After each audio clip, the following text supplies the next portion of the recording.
Hi, good morning, good afternoon, good evening, wherever this finds you in the world. Thank you for connecting with our webinar today. For the next hour and a half, we'll be focusing this webinar on strengthening early childhood education, costing and financing as part of the education sector analysis and education sector planning process. So thank you very much for joining us.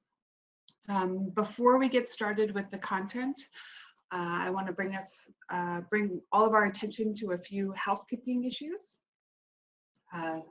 Admittedly, this is my first time using a webinar on the Kudo platform, so just want to take a moment to familiarize everyone with how to use it. So this webinar is being simultaneously interpreted in 3 languages: English, French, and Russian, and there is a floor available in each of the 3 languages for participants. So if you wish to follow the webinar in either of the 3 languages, the Kudo platform will allow you to do so by clicking on the floor icon at the bottom left of your screen, and you can select either French, English, or Russian. Today's presentations are uploaded onto the platform. So if you go on to the right side of your screen, you'll see under the Documents tab that you can access and download the presentations. For example, one of our presenters from Kyrgyzstan will be in Russian, and as we are watching that presentation, it will be in Russian, but if you wish to download the English portion, please just make sure you download the appropriate PowerPoint under that tab below. If you are experiencing any connection issues, please let us know via email. You can connect to us at webinars, WEBINARS, at globalpartnership.org. That's webinars at globalpartnership.org. Also, we will have a Q&A session after the presentation, so please feel free to send your comments and questions throughout the webinar. We'll make sure to record those and tally these so that when we get to the Q&A session, we can address your questions and comments to the group. If by any chance that's not working under the messaging, again, feel free to send via email at webinars@globalpartnership.org. Lastly, this session is also being recorded. So following this session, for anyone who RSVP'd to this webinar, we will share the resources associated with the webinar, including a link to the session recording. So again, thank you very much for joining us. Hopefully these housekeeping instructions were clear, and we can get started. So quickly, just to introduce myself, I'm Krista McConnell. I'm the education specialist who's the thematic lead for early childhood education at the Global Partnership for Education. I'm very pleased to be joining today for the webinar, as this is a topic near and dear to my heart. I've been managing the BELDS, or the Better Early Learning and Development at Scale project or initiative at GPE over the past 3 years. And it's great to finally be at this point where we're sharing some of our best practices and lessons learned from our countries. So as we get started, I'll first kind of give a quick overview of what is BELDS. So it has been a targeted initiative at GPE over the past 3 years to strengthen. Yes. Okay. Oh, hi, I'm hearing some interference. So if fellow speaker, your mic off. Great, thank you. Glad to hear, though, that everyone has joined us today. So BELDS is a targeted initiative at GPE over the past 3 years to strengthen sector planning and financing for early childhood education. We received generous financial support from several foundations, including Open Society, Dubai Cares, the Hilton Foundation, and Comic Relief to help make this a reality at GPE. And this funded a number of different things. It funded some analytical work and technical support in early childhood education. It supported the development a massive open online course in early childhood education planning, which hopefully a lot of our participants in today's webinar are already familiar with or participated in. And lastly, it financed this strong partnership with UNICEF, where we've been focusing on country capacity building and work in 4 pilot countries, as well as the development of a global toolkit. So as the country focused work is concluding, this has been work that's been ongoing since early 2019. This webinar is an opportunity to learn from 2 of those countries, Kyrgyz Republic and Lesotho, on their experiences, and I'm very pleased to have them here today. So before I get started on kind of the overall on BELDS, I want to just take a minute to go through our run of show today. So I'm going to quickly do an overview on kind of the rationale behind BELDS, but then I want to open up to our country teams.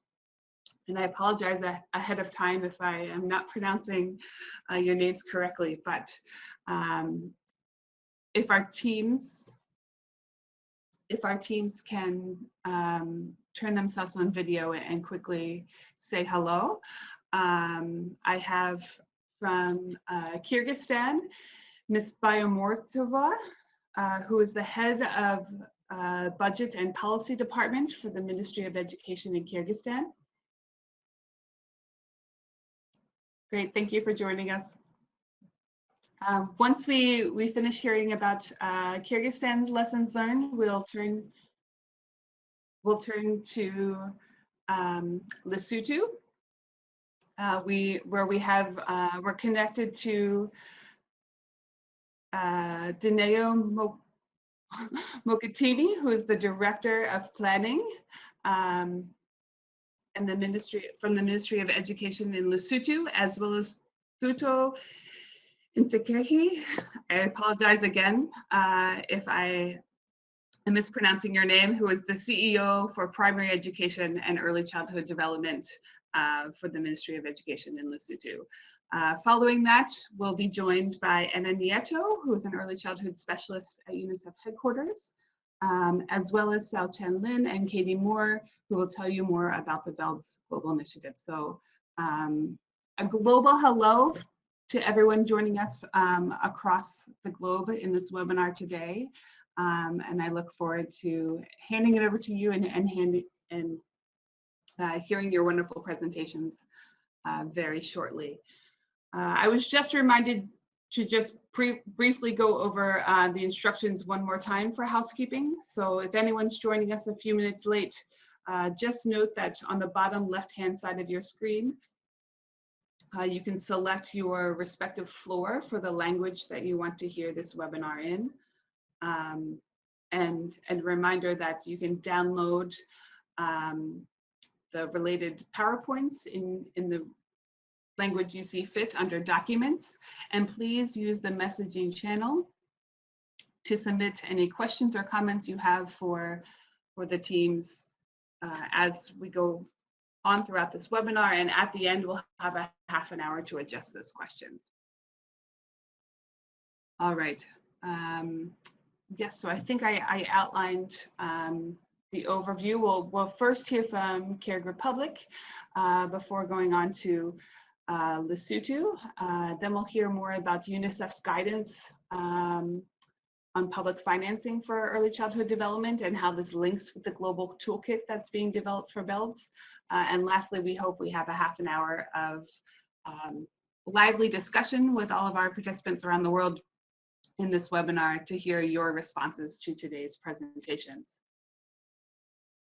All right, next slide.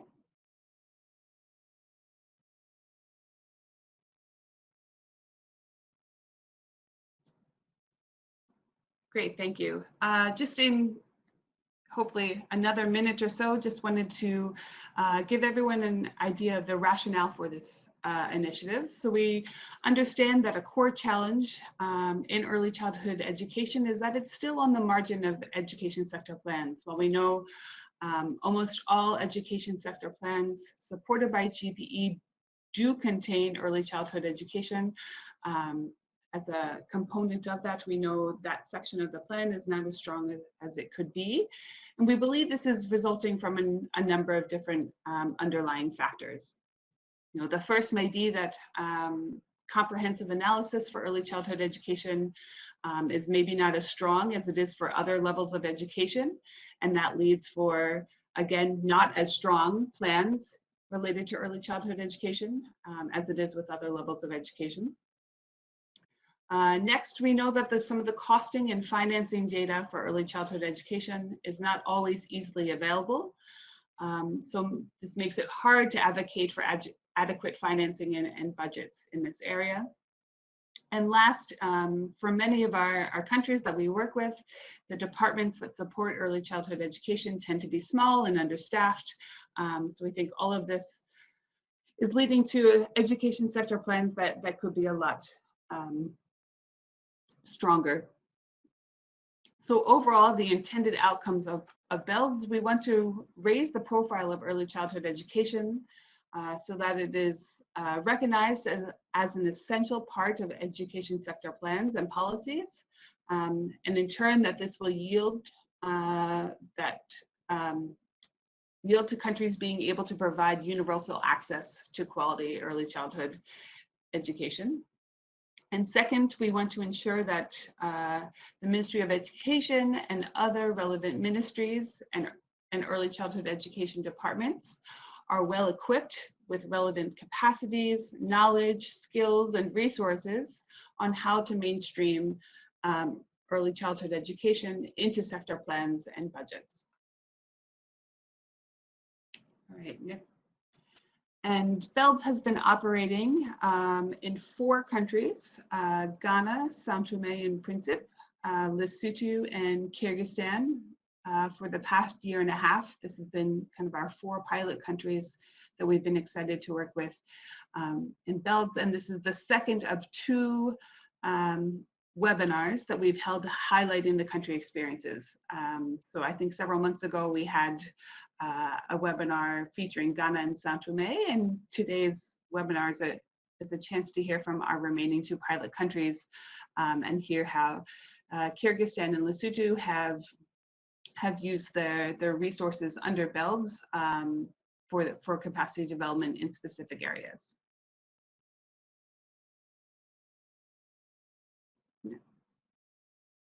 Great, and without further ado, I'm going to turn it over to, again, I'm going to mispronounce your name, Ms. Baymuratova, who's the head of the Department for Budget and Policy for the Ministry of Education, Kyrgyzstan, to share about the experience in Kyrgyzstan. Thank you. Здравствуйте. Greetings to all my dear colleagues. I'm very happy to see all of you, and I want to thank you for this opportunity to share our experience in Kyrgyzstan when we talk about capacity building and costing and financing capacity as a part of the ESP development.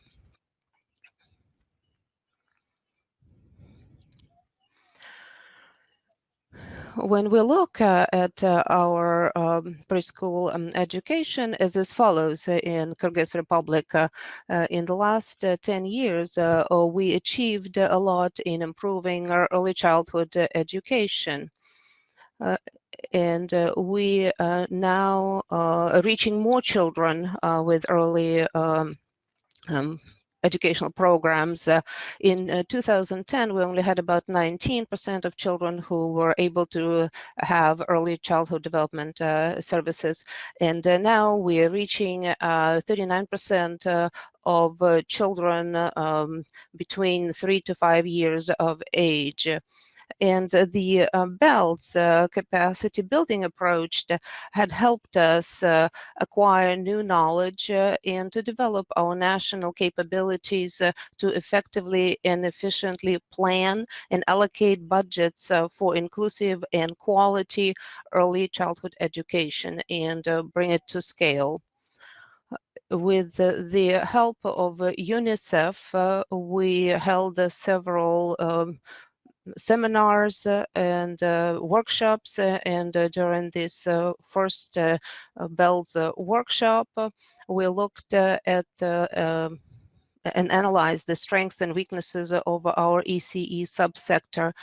And we wanted to set goals for early education and funding that help our children to form better educational background and help our ministry to develop clearer goals for all levels of such education, from local, sub-local, and national.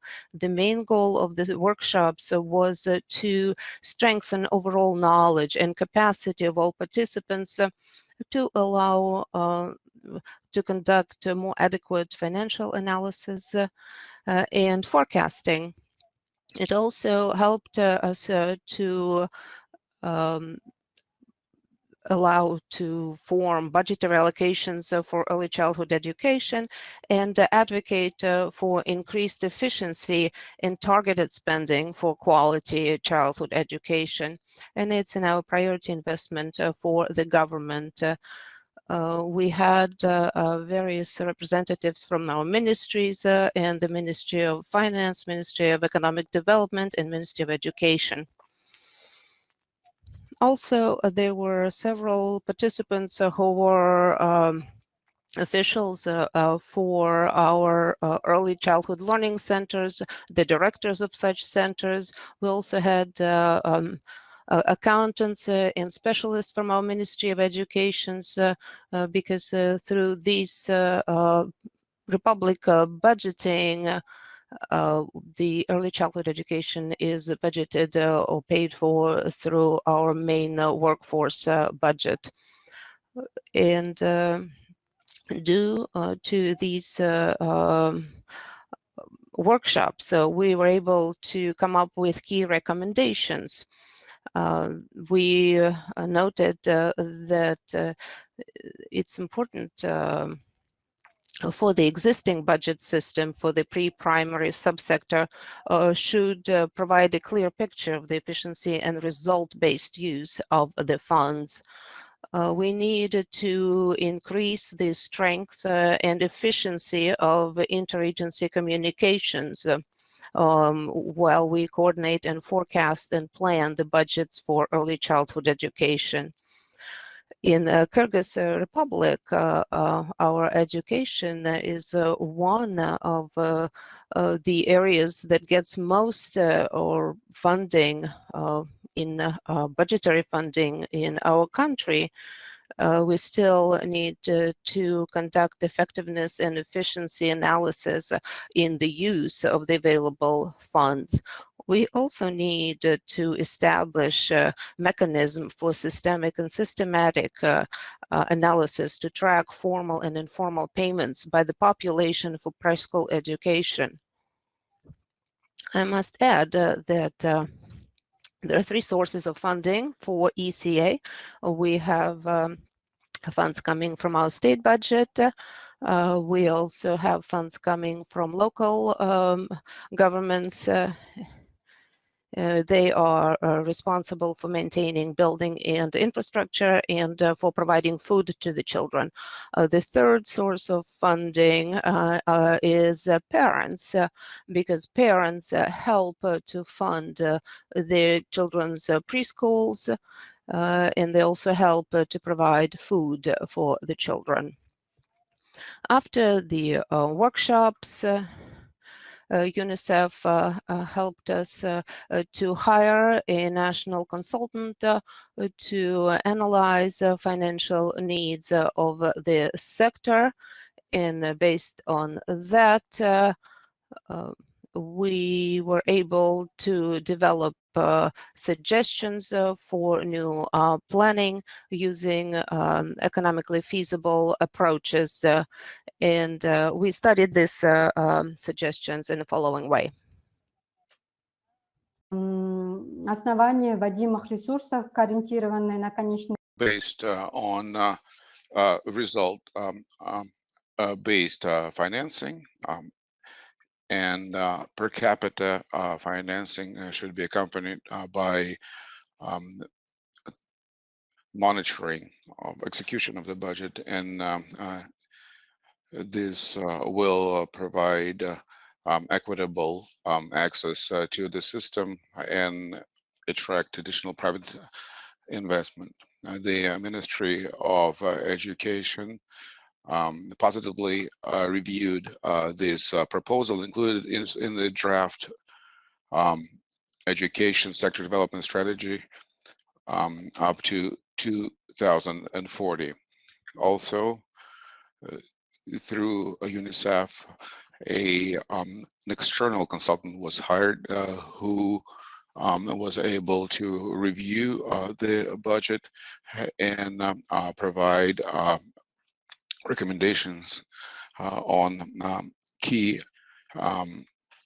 opportunities for improvement, and key findings and recommendations that emerged from these workshops would be provided for the Ministry of Education, and we believe that the key recommendations will inform the strategy for development of early childhood education sector.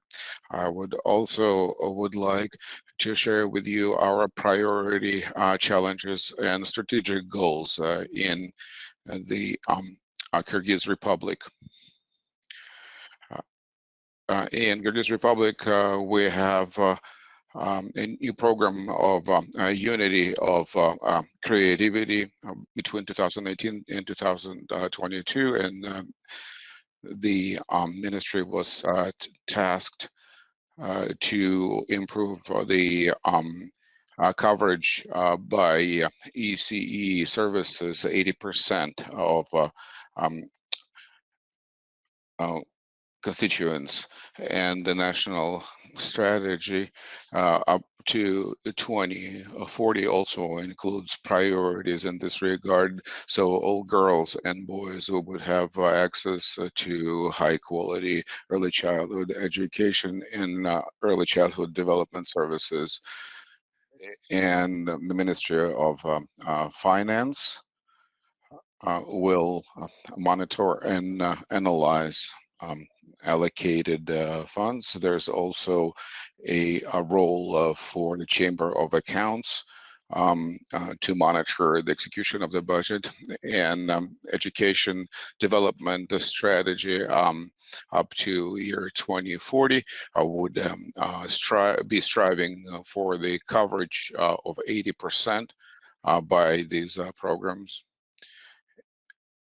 And the governments will exercise more forecasting toward improvement of the budgetary process. The institutions of early childhood education will improve their efficiencies, and it will be based on result-oriented planning. And hopefully it will lead to a better budgeting, cost saving, and among lessons learned,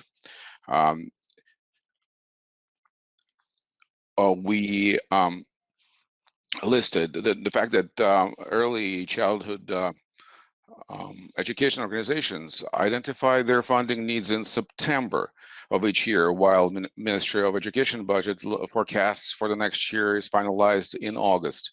That creates a mismatch between actual needs of schools and funding, and that can lead to wasteful spending in some schools. And Ministry of Education budget implementation performance is assessed against meeting spending targets rather than on cost effectiveness analysis. And this creates distorted incentives for the Ministry of Education. And also per capita financing by itself is not per se panacea. So poorly formulated per capita financing formulas can lead to inefficiencies and a widening of inequality. And attention should be paid to identifying those formulas that best answer and reflect local needs. And thanks to the BELDS approach, we're one step closer to reaching our ambitious goal of 80% coverage of children of preschool age by 2022, and then hopefully get universal access to preschool.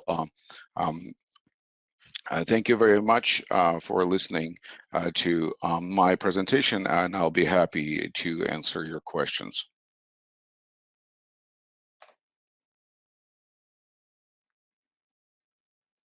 Wonderful to hear more about the Kyrgyz Republic and your experience through BELDS.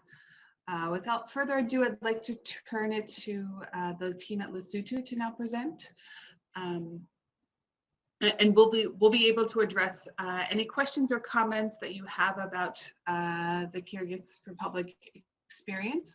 Please put them in the messaging board, and we will get to them when we start the Q&A part. A quick reminder to teams, if you are presenting, to make sure that you turn your camera on so that the rest of us can follow and see you while you are presenting. And everyone else will turn their cameras off. But without further ado, I'd like to turn it over to our team in Lesotho to share their story. Again, we have joining us today, we have Dineo Mokatimi, who's the Director of Planning at the Ministry of Education for Lesotho, as well as Sutu Nkazeki, again, I apologize if I'm mispronouncing your names, who's the CEO for primary as well as early childhood care and development within the Ministry of Education in Lesotho. So turning it over to Lesotho to share your story. Thank you.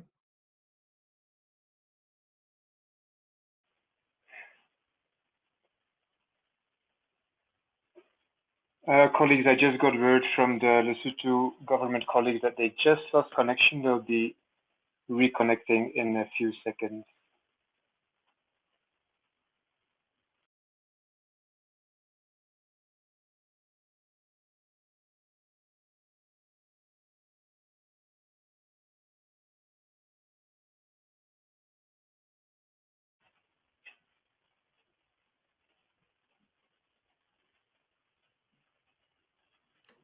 Do we have a connection with Lesotho at the moment? We just lost connection, but I heard they should be back in a few seconds. If you want, Kristen, I can go ahead and start with this presentation, or we can wait for a minute. Let's wait just a few more seconds, and then if not, Fred, I'll have you begin, and hopefully we can transition back over to our colleagues. Sure, sounds good.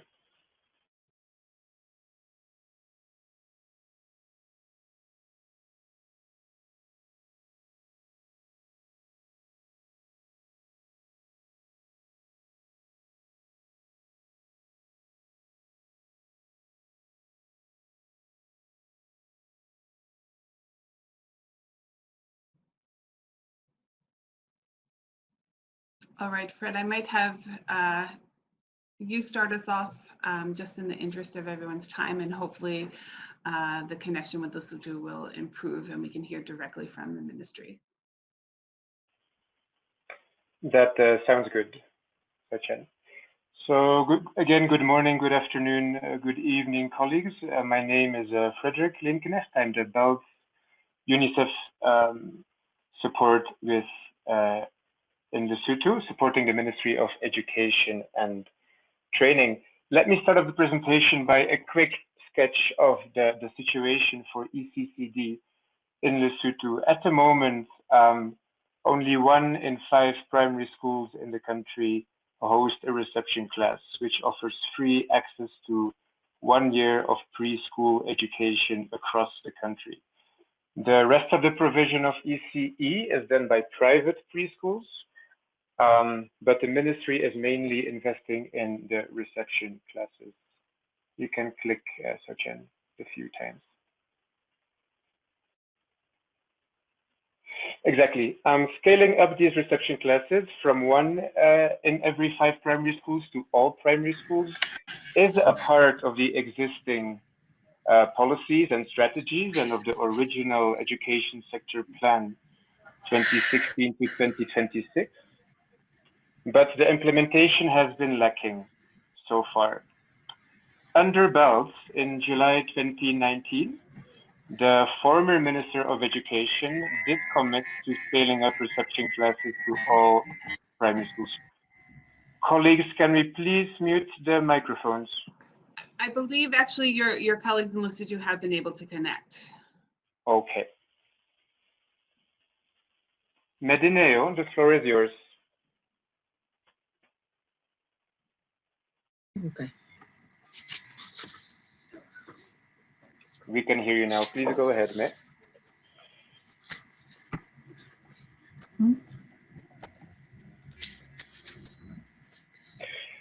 Medineo, please go ahead. We can hear you now.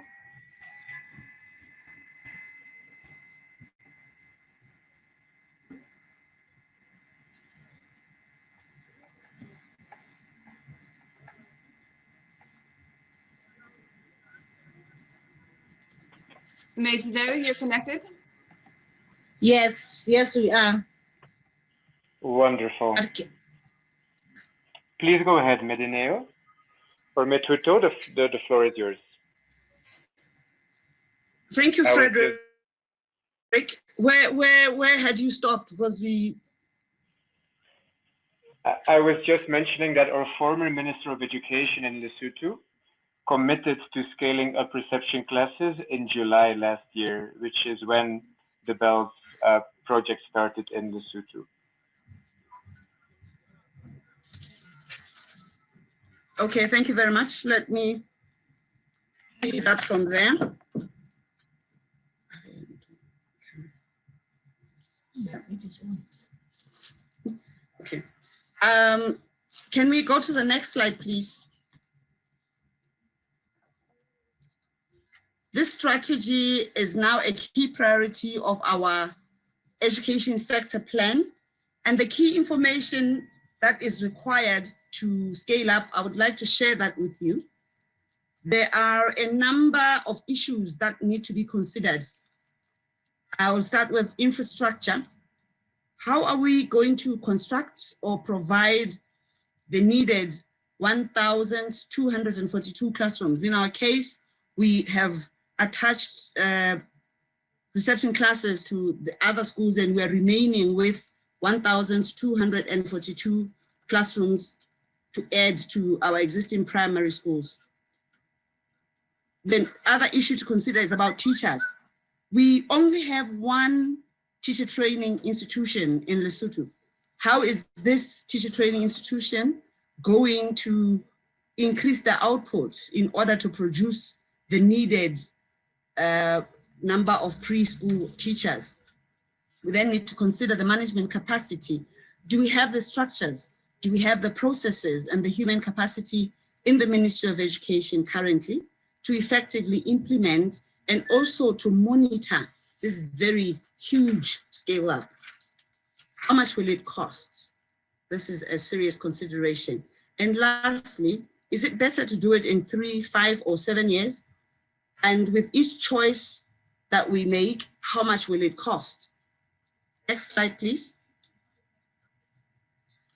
Next slide, please. We want to now look at how the simulation model was developed. It was developed through the support from UNICEF. And the simulation model is quite comprehensive, and we have it on Excel, and colleagues, we will be able and happy to share it with you later. Let me go into what happened when developing it. We had to consider a number of scenarios. For example, were we going to take 3, 5, or 7 years to scale up or expand? How many children were we going to have in each class, etc.? Our model uses a number of assumptions. And these assumptions are, for example, about the number of existing classrooms in the primary schools, whether these existing classrooms have appropriate furniture for use by young children, whether they have wash facilities. We also want to make assumptions about the number of ECD diploma teachers that will be graduating from our single teacher training institution to match the increased need. and also assumptions about the salaries that are going to be needed to pay these new teachers. For the above parameters, we then looked at the costs and how each activity would need to be carried out. These would be the cost of classrooms. Are we going to construct new classrooms? Are we going to refurbish them? Are we going to have prefabs, etc.? Would then want to look at the cost of play areas for the little ones, the cost of wash facilities, either upgrading them or installing completely new ones, the cost of furniture, teaching and learning materials, and of course the inevitable cost of salaries for teachers and for inspectors who are going to be needed to monitor this activity, and the cost of school feeding. We have attached our reception classes to primary schools where the children are fed, and therefore this will be a needed addition for our reception classes. All of the above considerations led to a projection on how much it is going to cost for the reception class scale up and what the impact is going to be in terms of ensuring that we improve access to quality pre-primary education to the most vulnerable children in Lesotho. My colleague Medinel will take us through the simulation that is going to show us the costs and the projected or expected impact of this proposed scale-up. Medinel, over to you.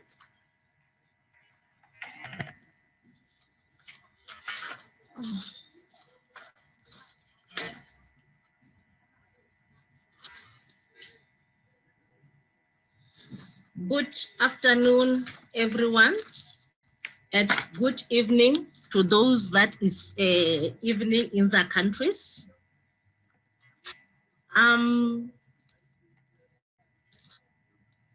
Okay. Next slide, please.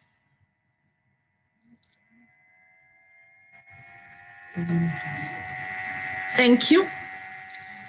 This slide shows us the required investment to scale up the reception classes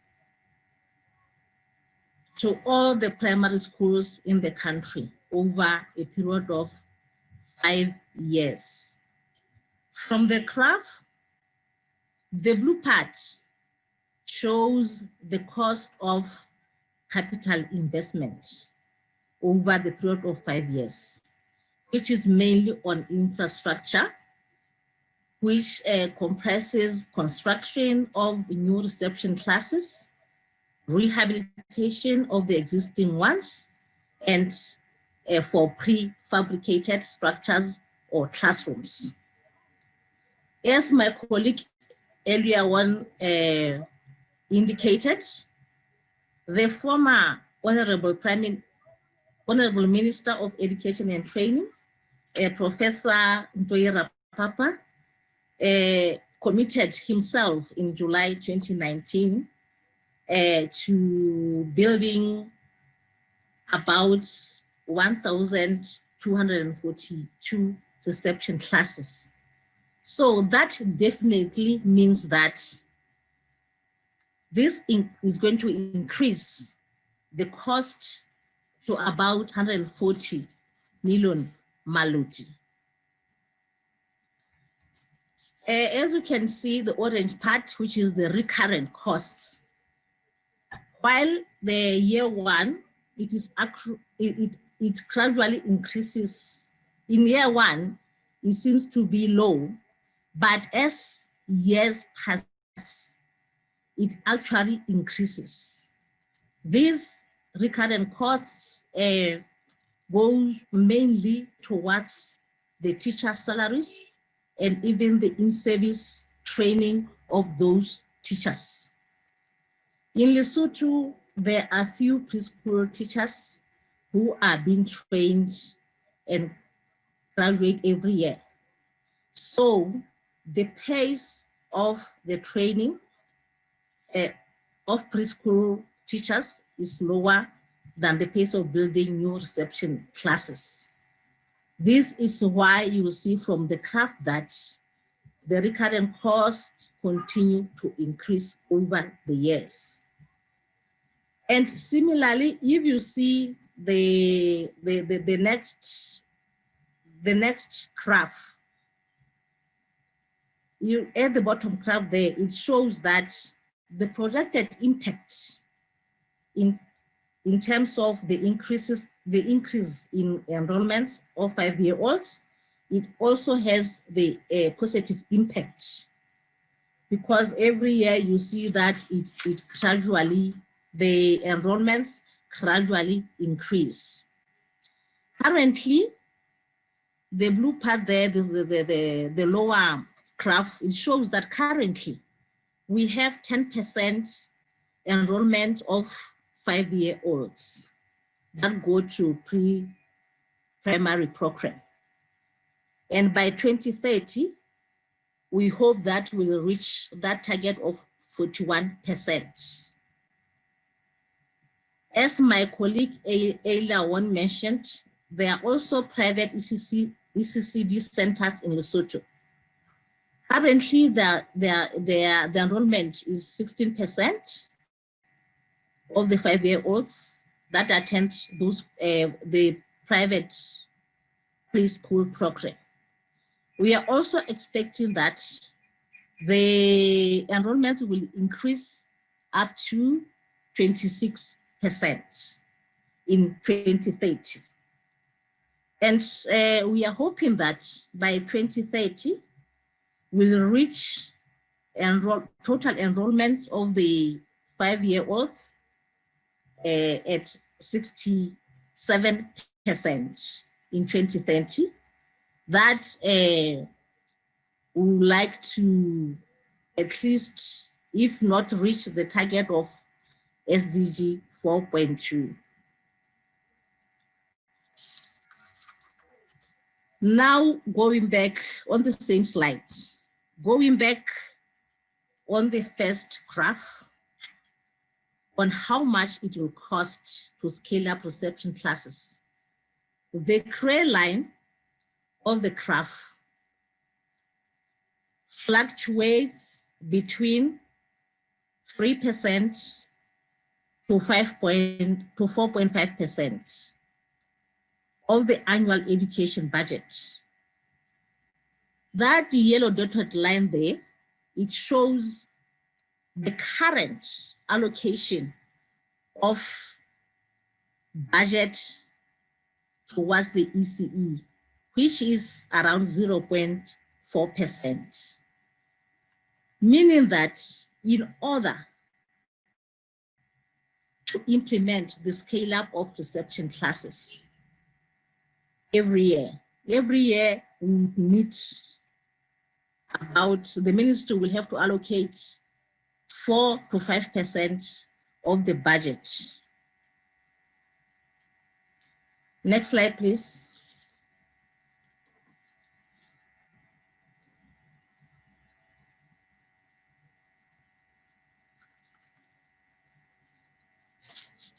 All this great work has been done by the ministry with support from UNICEF and the BELDS towards the end of 2019, early 2020.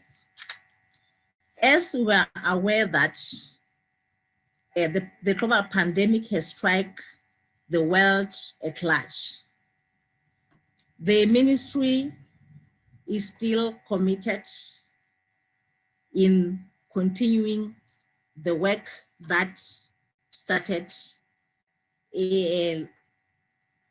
towards the end of last year, early this year. The BELDS has created an enormous momentum in Lesotho to transform and strengthen early education. It started with the National Inception Workshop in June 2019, where all stakeholders of ECE got together to discuss the gaps in the subsector and agreed on the strategies on how to move forward in order to bridge those gaps. Let me see.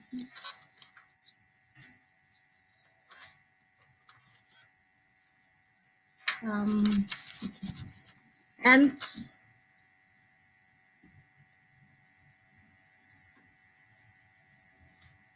excuse me.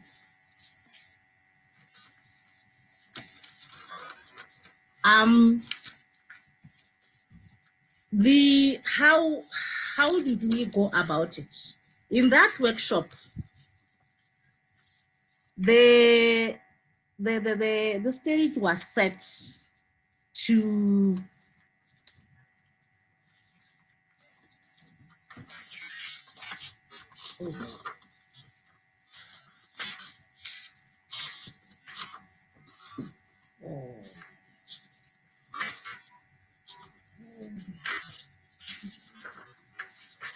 the stage was set to create an enabling environment, and that is during the workshop of the June that was held in June 2019. The stakeholders established the ECE technical working group, which was a platform, which would form a platform for the national coordination of ECE issues. Secondly, the BELDS has created the platform for advocacy, which has called for the increased budget allocation towards the subsector. Also, it was realized that there was a need for capacity building at all levels, the ministry, the subsector. My colleague Ella mentioned that there is only one teacher's training in Lesotho. Therefore, we feel that there is a need to strengthen the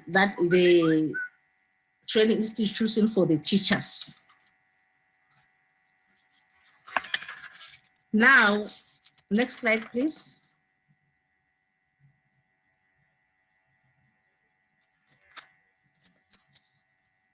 Finally, we would like to share the lessons that we have learned under the BELDS.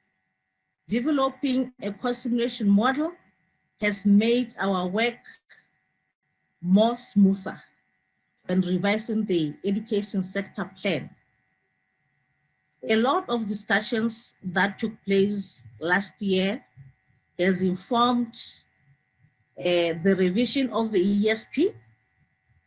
Scaling up of the reception is therefore a key priority in the revised education sector plan.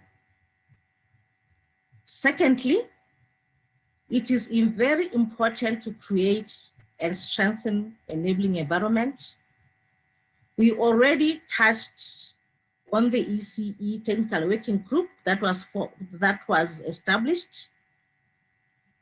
Already there is a need for increased budget allocation, and advocacy efforts are coming up, and the need for capacity building and all these activities are ongoing. Lastly, in Lesotho, ECE has been subsumed under Eccd. As we mentioned earlier, private preschools are called Eccd centers. And there is a little bit of confusion between the two terms, Eccd, ECE, and ECE. BELDS has therefore helped to separate the two, to make clear that ECE is part of Eccd. It focuses on education, school readiness, qualified teachers, implementation of quality curricula, and so forth.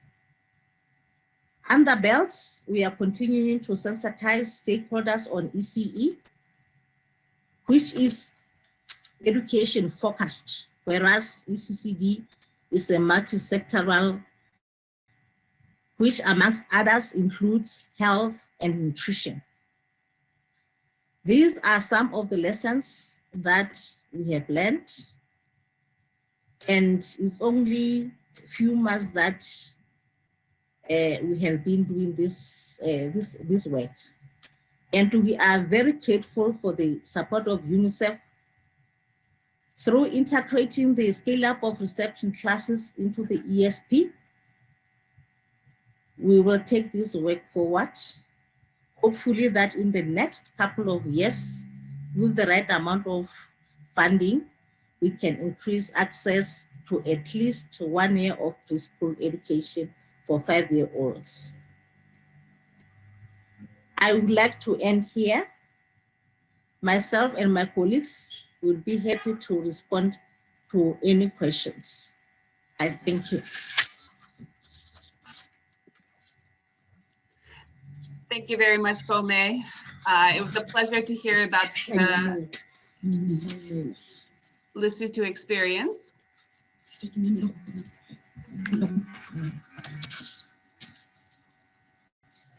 Thank you. Thank you, Bome. It was very helpful to hear about the Lesotho experience. Could you mute your mic on your side at the moment? I think we're having a lot of feedback. Perfect. Thank you very much. It was wonderful to hear about the Lesotho experience. I see questions already coming in. We have about 60 participants from all over the globe joining us today in this live webinar. And I'm already starting to see some questions arise on the messaging channel, which we'll address in the Q&A portion shortly. But in the meantime, any other of you with questions either related to the Kyrgyz experience or the Lesotho experience, please feel free to submit your question in that messaging box, and we will address it with both countries shortly. Now, very briefly, without further ado, I'd like to turn it over to Salchen Lin and Catherine Moore from UNICEF headquarters, who'll be sharing a little bit more about the BELDS Global Toolkit. So as I mentioned earlier in this webinar, we have 4 pilot countries who've been working with UNICEF under this grant under BELDS over the past 1.5 years to really develop some great capacity building and knowledge in their countries. But we want to share this experience into a global platform and make this readily available to everyone. So I think Salchen and Katie will share their experiences and let all of our participants know what can we be expecting in the future related to these 2 countries, but what resources we can use globally. Thank you. Thank you, Kristen, and many thanks to the presenters from Kyrgyzstan and Lesotho. So my name is Salchen Lin. I'm an education officer at UNICEF headquarters, and I've been involved with the BELDS initiative since the beginning. And so it's been wonderful to accompany the countries as they go through their journeys. And my colleague Katie Moore is also on the line with me, and we are currently working together on the development of a global toolkit for ECE, aiming at strengthening ECE within sector planning processes. So I would just like to share a few reflections on the country experiences that Lesotho and Kyrgyzstan have shared. So first of all, thank you again for the presentations. So from a global perspective, working collaboratively with the GPE on this BELDS initiative, we see that all this exciting work in the area of costing and financing of ECE that's happened in the BELDS countries is really showing the promising results of the BELDS approach, which is all about integrating and elevating the priority status of ECE across the education sector planning processes and budgeting processes. And what the Kyrgyzstan and Lesotho's experiences also highlight is that when you have strategic engagement at key moments throughout the education sector planning cycle, to really be key opportunities to strengthen capacity building for the ECE in the area of ECE, but also to promote increased ownership and accountability for the subsector, which is a key win for ECE in general. So we do want to thank and commend the leadership and the commitment of the country teams towards ECE and for going on this journey with us, the BELDS initiative journey. And a key component of this BELDS initiative journey is the development of a globally relevant ECE toolkit, which Kristen has mentioned. And so what this ECE Global Toolkit is meant to do is to support national ECE stakeholders and their partners. And so these partners can include costers, planners, and other civil society stakeholders, as well as development partners, to help these stakeholders better integrate and strengthen early childhood education analysis and planning in the context of education sector planning processes, but also just more broadly for ECE analysis and planning. And in this globally relevant toolkit, there are two specific tools relating to costing and financing of ECE. The first one is a list of core indicators of cost and financing variables. So what this tool does is present the main indicators relating to costing and financing of ECE more specifically, and it highlights how the indicators are calculated, what they are, and how to make approximations if there's limited data. And so this list of key indicators these indicators are typically reported as part of the education sector analysis, but they're also very important to understand because they inform projections and the costing of different service delivery models, as well as inform budgeting criteria throughout the planning cycle. The second tool in this toolkit builds on this list of key indicators to show how the ECE stakeholders can use the indicators to inform ECE simulation models. So this tool includes information on the types of ECE simulation models that can be used, when these might be used, and how to communicate key aspects of the ECE subsector with costers and planners who are conducting broader education sector simulations. So this tool provides examples of simulation models, including the one that Lesotho has used to cost their different options for scaling up the reception classes in their countries. So going forward, the plan is to launch this global toolkit through an online platform later this year, hopefully in October, in the fall. And then in the next 2 years, more tools will be added to this toolkit, focusing more on the implementation aspects, so supporting the implementation of early childhood education plans, as well as strengthening early childhood education during education sector review. If you are interested in learning more about this toolkit and how to use this toolkit, we'll be sharing more information on this in the follow-up communications to the webinar. And maybe, Katie, I'll just pass it over to you in case you want to add anything else. Thanks so much, Sao Chen. Thank you so much, Sao Chen. Just to add that we would love to have partners as we move into the next phase of BELDS, the KICS initiative, to help us pilot the use of these tools in various national contexts and to provide feedback on if they're useful in strengthening the cost and finance aspects of education sector analysis and planning from the perspective of ECE, and then any tools that would be needed in addition to the two that Sao Chen shared have been initiated as part of the BELDS approach. So we welcome your feedback. And as Sao Chen mentioned, please do contact us if you're interested in starting to review some of these tools later on this year. Thank you. Thank you, Katie. So back to you, Kristen. Great. Thank you, Sao Chen and Katie. Great to hear from you and hear about the progress on the global toolkit. That will be a very exciting resource for all globally.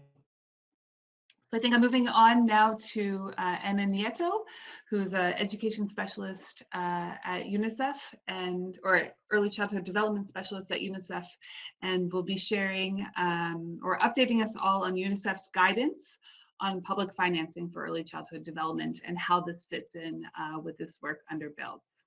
So Ana, moving over to you.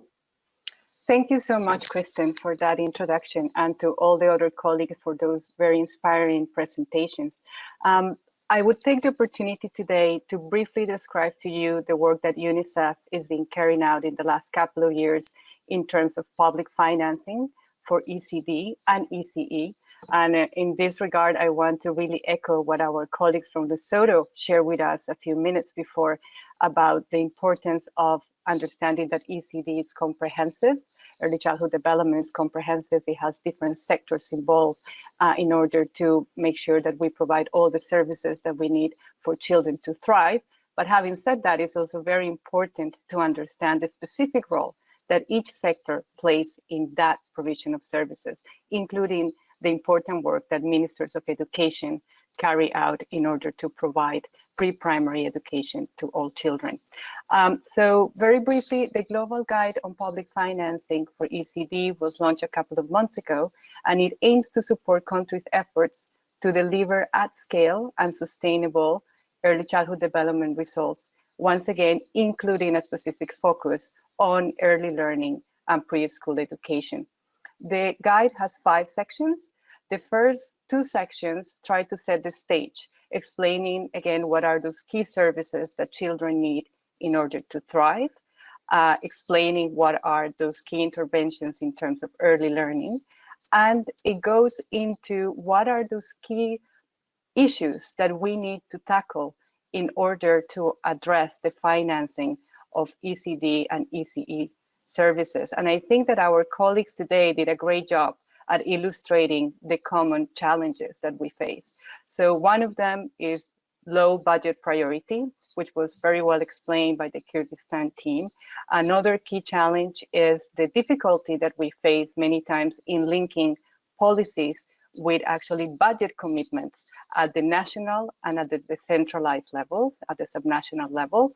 And finally, the difficulty that we have in order to make sure that those budget allocations are not just sufficient, but are actually also equitable and are efficient.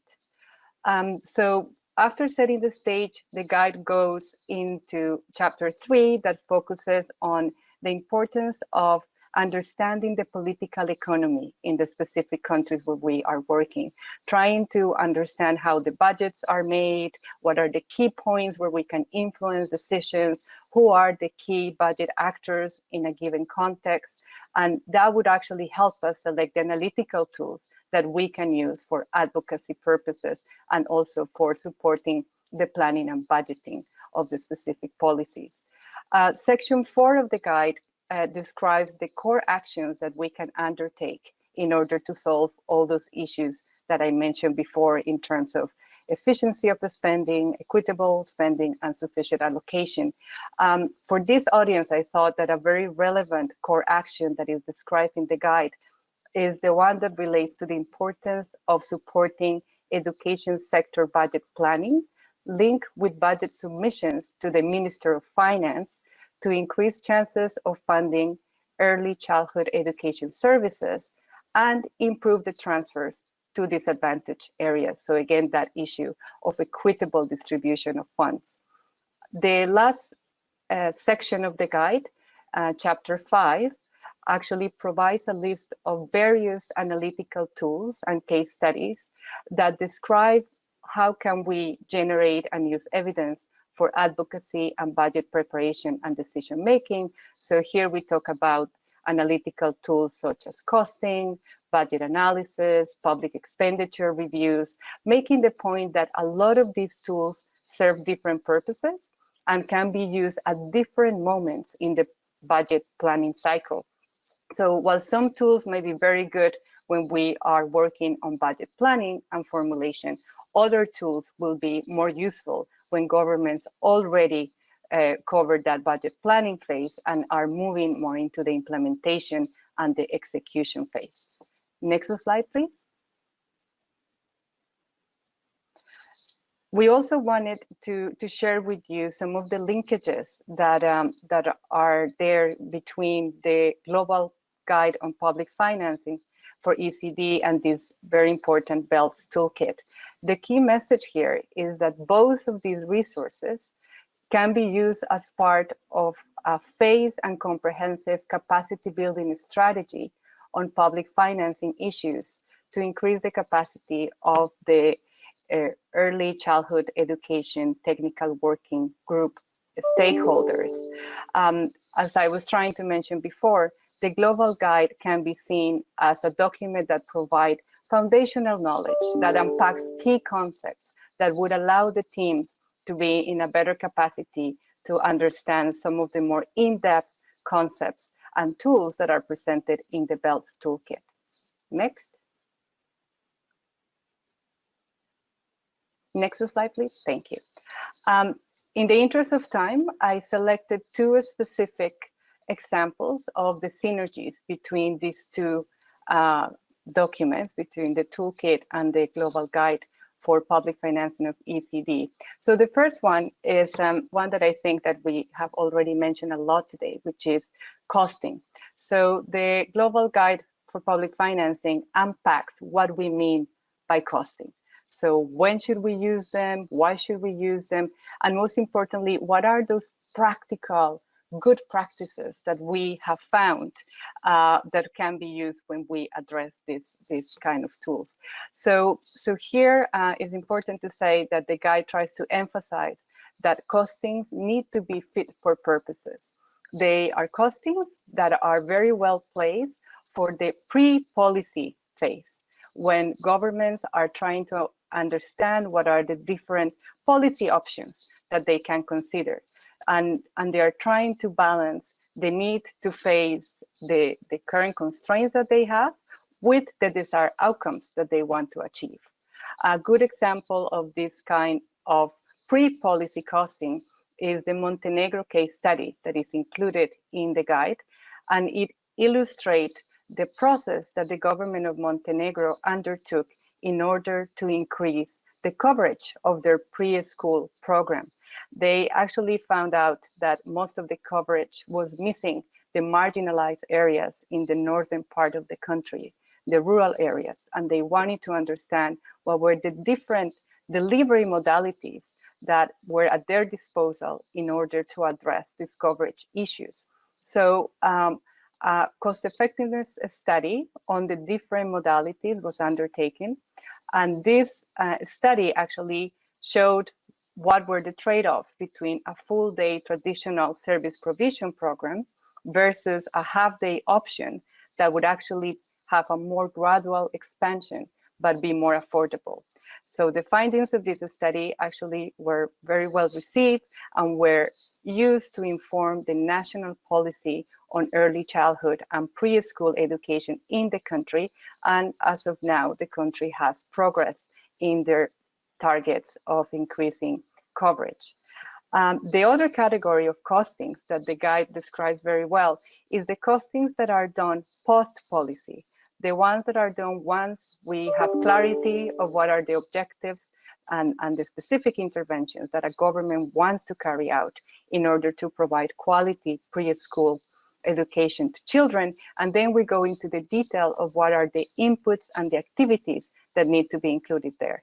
And I think that the example that our colleagues from Lesotho presented today is a great example of that.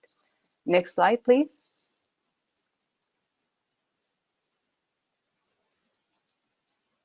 The second example that I wanted to share with you is about another tool that is profiled in the guide and refers to local financial flows assessments. This tool aims to support subnational budgeting processes. So here the key message is that in many contexts, we are seeing the decentralization of services, including the provision of preschool education. So the guide tries to explain how can we gather better data to understand how the funds are flowing from the central level to the subnational and local level, and what are the kind of data points that we can use. So in some countries that have a devolved process, a devolved administrative system, what we will see is that perhaps we can use the national education accounts together to get the information that we need to better understand those flows. And how can we use all this data to actually support better information that allow us to see how this would apply in the centralized context.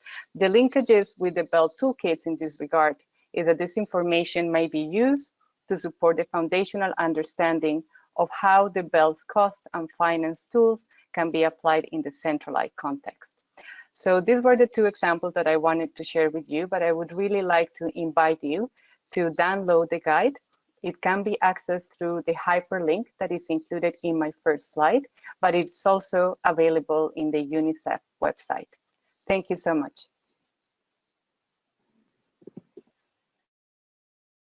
Thank you very much, Anna. It was a pleasure to hear about this exciting tool, and I really appreciate the direct linkages with BELDS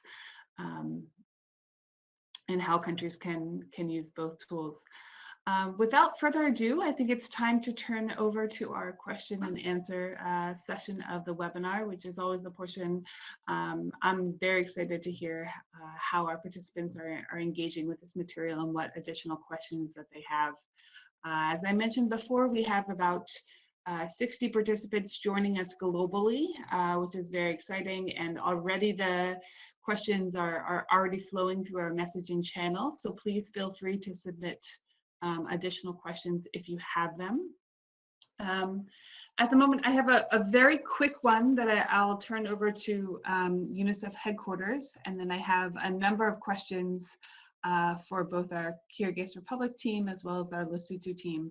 But the quick one for UNICEF headquarters is participants are very much interested in this BELDS Global Toolkit and want to know how they can become involved, particularly in maybe reviewing some of the tools.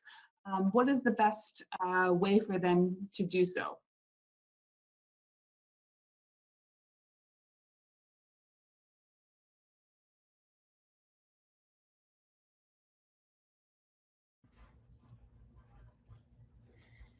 So we currently have the tools being developed, and they have been sent right now for a global review by partners that's ongoing until July 3rd. And then after that phase, we will have a kind of validation phase, and then the tools will be available on the online platform, hopefully around October or early November. So for now, what we could offer is to share possibly some of the drafts of these tools, but the more final versions will be ready later this summer. So if you are interested in the tools, I will share our contact details in the chat. We will also share contact details in the follow-up communication from this webinar. And you may also share your email in the chat if you'd like to engage with us, and we will follow up by email. Thank you, Katie. Now turning it over to our country teams. The first question that's come in is one for both of you. An overall question is, what would you do differently, especially given the BELDS initiative, if you were to do it all over again? So if we were to restart the time from a year and a half ago, what would you do differently regarding the costing and financing decisions under BELDS? And then follow up, I have a specific question related to the Kyrgyz Republic. What you presented was this transition from an input-based to an output-oriented financing scheme with budget performance monitoring. Is it possible for you to share with the group kind of what some of the performance indicators you're using for your monitoring? I think that would be helpful for other countries and participants to learn from. So at the moment, I'll turn it over to Kyrgyz Republic to answer the two questions, and then Lesotho can follow up with their answer to the first question. Thank you.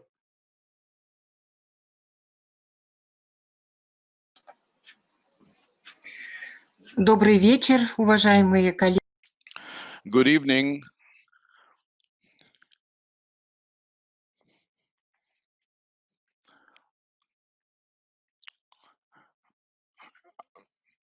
I'm a BELDS consultant at the Ministry of Education, and all this time I was in close contact with the Ministry of Education of Kyrgyzstan. Let me first answer your first question. What we would have been done, what we would have done differently?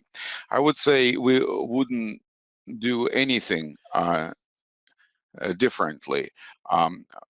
We benefited from a diagnostic that we ran on the system where deficiencies were identified, and we were able to develop this comprehensive approach that laid down a foundation for our work with ECE, and that included both financing and monitoring and evaluation.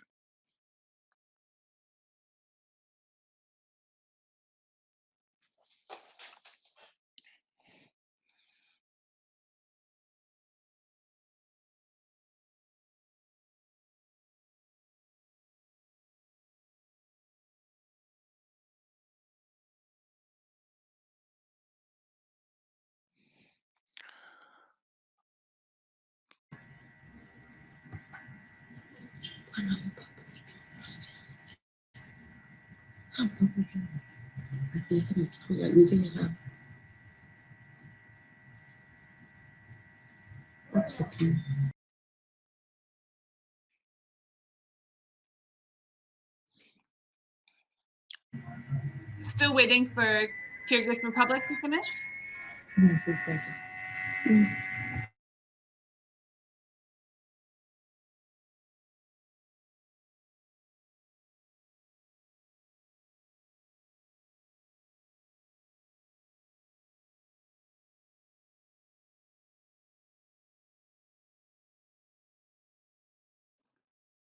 Ms.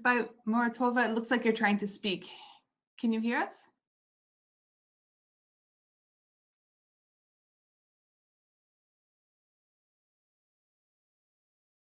Okay, I think if you have something to share, if you unmute your mic. Okay.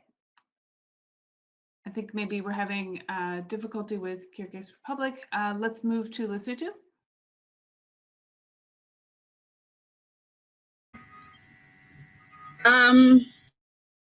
We do differently. Извините, My mic is being turned off.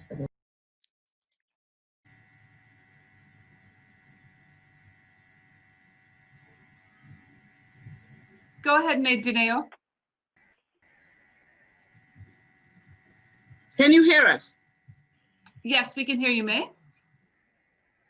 Okay, it's Me Tudo, not Dineo. I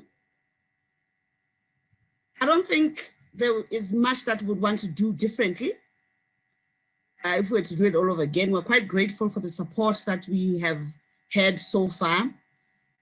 What we wish is that we could have started earlier than now. Especially getting the stakeholders together, having an opportunity to do an analysis of the gaps, and generally focus on an enabling environment, because we really would want to advance early childhood education in Lesotho and make sure that we reach the SDG goals that have been set. Thank you. Thank you, May. While I have you on the line, can I ask you a second question? One of our participants today is curious, what is the payment structure for government early childhood education in Lesotho? Do parents or guardians pay anything for reception classes? Okay. We have two methods of provision for early childhood. For the ECCD, that's 3 to 5, we have the center-based. These are private, and people pay, parents pay for the children to attend these private ECCD centers. This is for 3 to 5. Now, the reception classes that we've been talking about, which take care of 5-year-olds, these are government supported completely. There are no fees. The teachers are all paid by government. The teaching and learning materials are provided by government. Even the feeding of the learners is provided by government. And these reception classes have been specifically attached to remote, hard to reach primary schools where there is no ECCD provision of any of good quality. And therefore they are targeting the vulnerable communities in Lesotho. And we also have something that we call home-based, which are provided by communities. There are no payments also in these ones, but they tend to be migratory. They don't last too long. I will forward you the link to log in. I'm on the call now.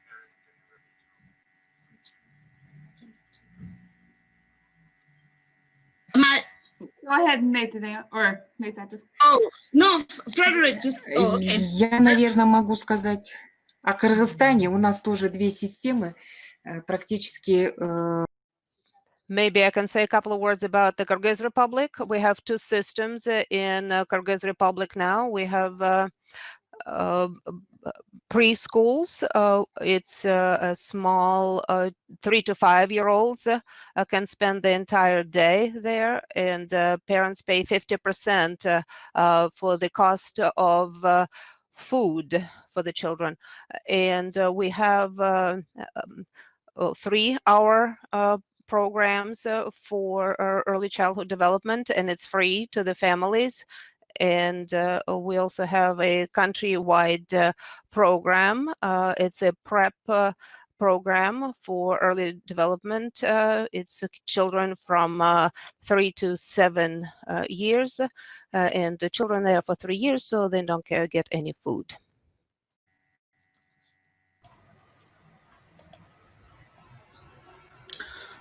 Извините, пожалуйста, можно ответить от... I would like to provide an answer on behalf of the Minister of Education of the Kyrgyz Republic. What would we change if we were to start once again? We wouldn't change anything, and I want to reiterate that. We had a deep analysis and saw the benefits and drawbacks, pluses and minuses, and we are now developing our early high educational development strategy. We decided that we continue to pursue this path, and we are result-oriented. When we talk about per capita funding, when we talked about it initially, we are going to assess the effectiveness of the expendable funds. Right now, we fund groups of children. We also look at teacher cohorts, not individual teachers.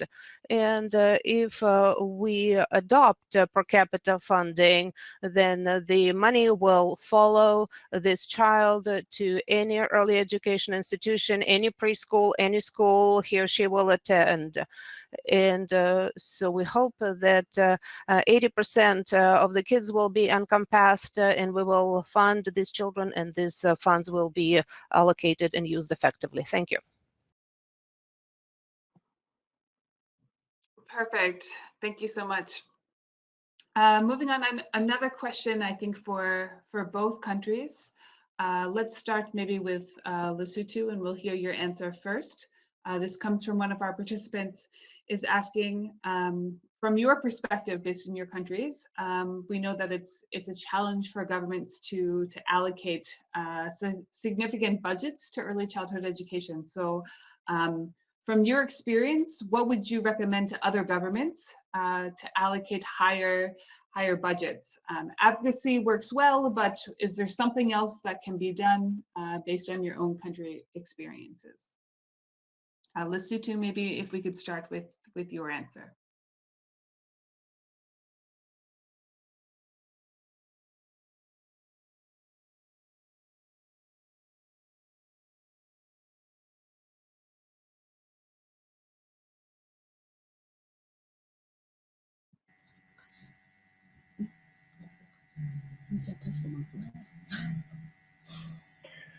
Kristen, maybe let me come in and try to respond to the question. Sure, go ahead, Frederick. I see that the ministry has connected as well, but go ahead. Okay. Okay, then I'll let them answer first. I'll jump in.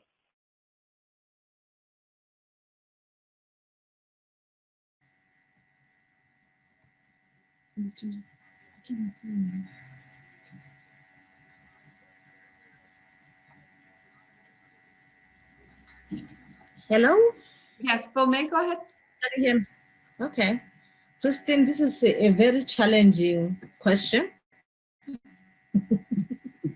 especially these days that maybe even for 3 more years to come that we are facing the pandemic. But however, I did indicate that the former minister was very committed.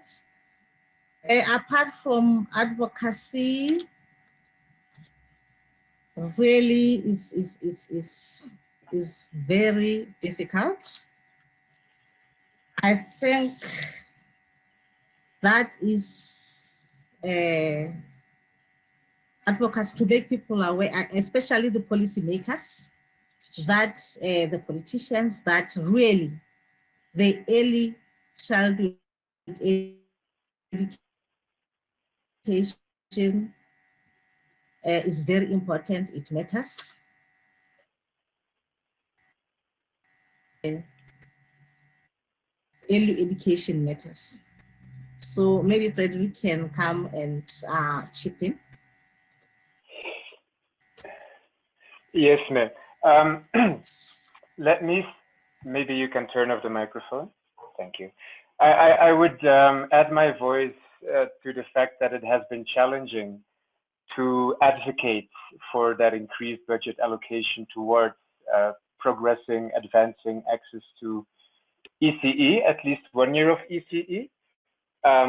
We continue to do that by providing evidence of the impact and the importance of early childhood education if it is implemented with quality at least. And at the same time, I think from UNICEF's side, we try to support not only technically, but also financially as well, to show what can be done, how it can be done, and what the impact can be.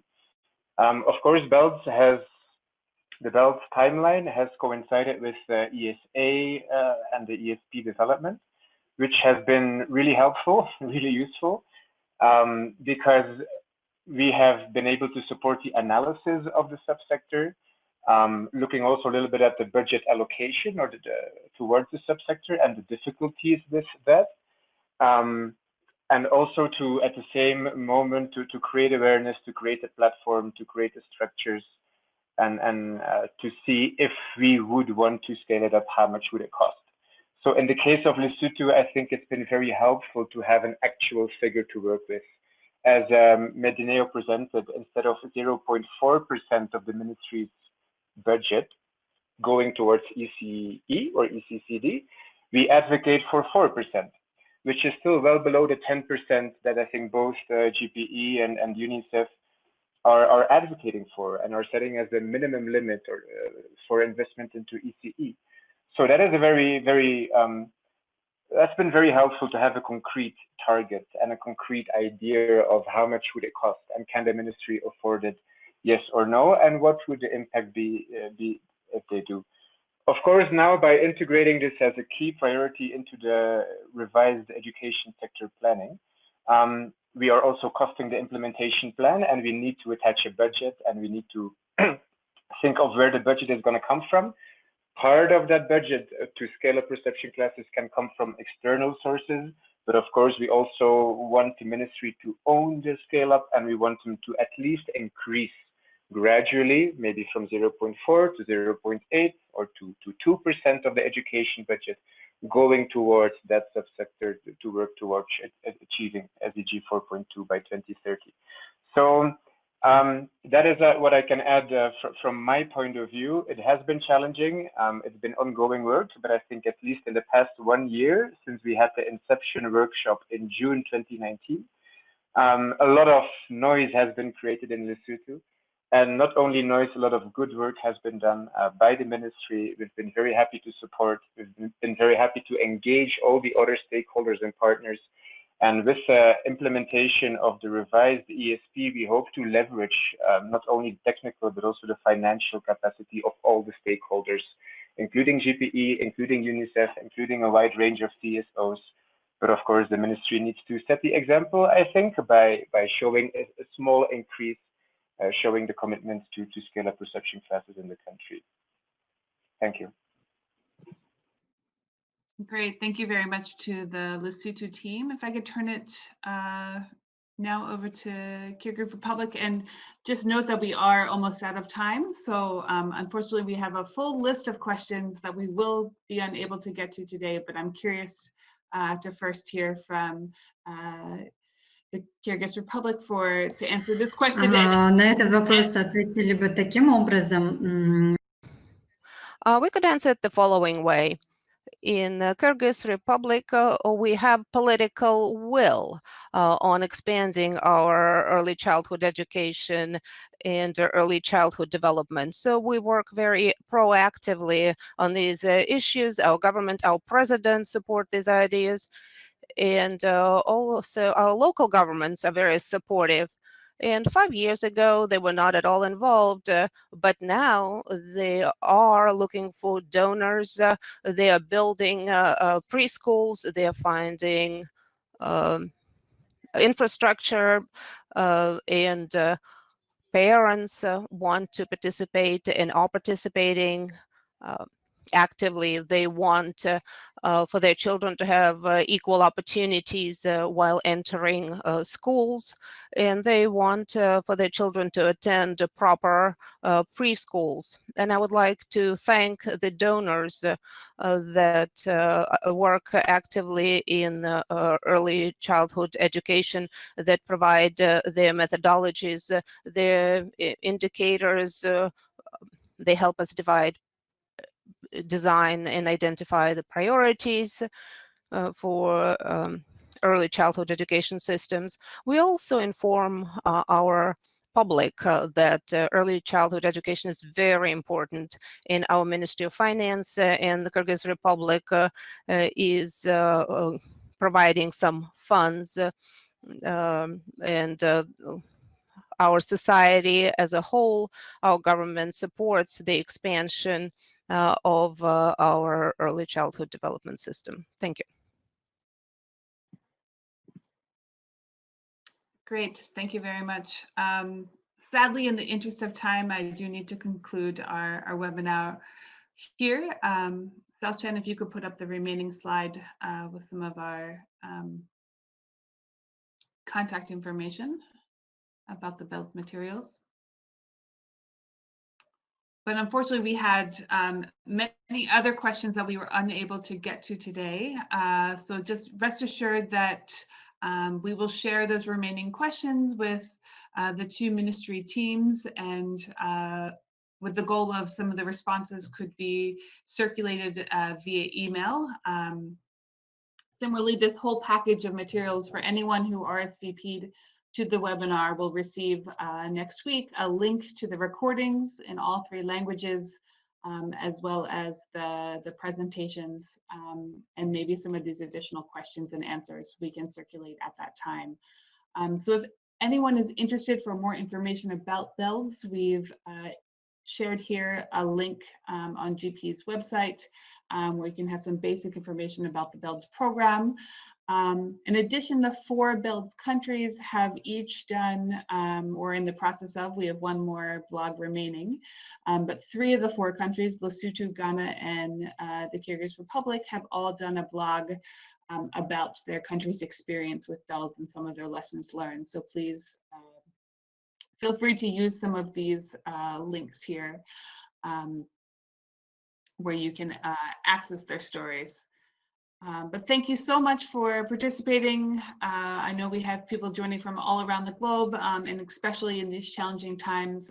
Thank you for taking time out of your morning or evening or afternoon to join us. Please stay safe and healthy, everyone, and thank you again for joining. All the best.